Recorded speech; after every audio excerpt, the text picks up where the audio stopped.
Oui, allô? Oui, allô, bonsoir monsieur. Je vous appelle parce que je n'ai plus de nouvelles de ma fille et de son compagnon depuis 3 jours maintenant. Ils étaient censés faire un petit trek à côté de Cusco, au Pérou.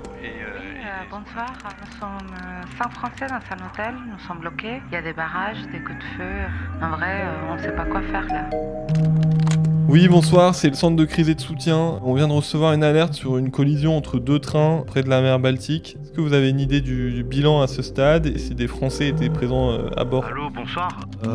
On m'a dit d'appeler le centre de crise. Voilà, en fait, j'ai mon frère qui a été arrêté à l'aéroport et on sait pas quoi faire. Je prends bien note de votre signalement. Pourriez-vous nous transmettre par courriel toute précision utile? Allô, ici l'ambassade. C'est pour vous dire que la détention est bien confirmée.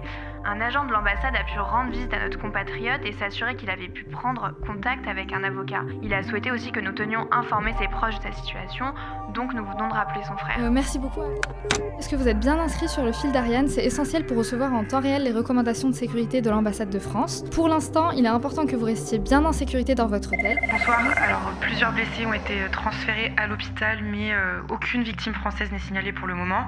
Nos contacts au ministère de l'Intérieur sur place nous tiendront informés si ça évolue. Ok, bien reçu, merci. Recontactez-nous dès que vous avez des éléments nouveaux ou une liste officielle de passagers. Bien pris, merci. Nous continuerons de suivre la situation de près cette nuit. Oui, bonsoir monsieur, je vous rappelle, c'est le centre de crise et de soutien. L'ambassade au Pérou nous indique qu'un contact a pu être établi avec vos proches. Pas de problème, ils étaient simplement en zone sans réseau.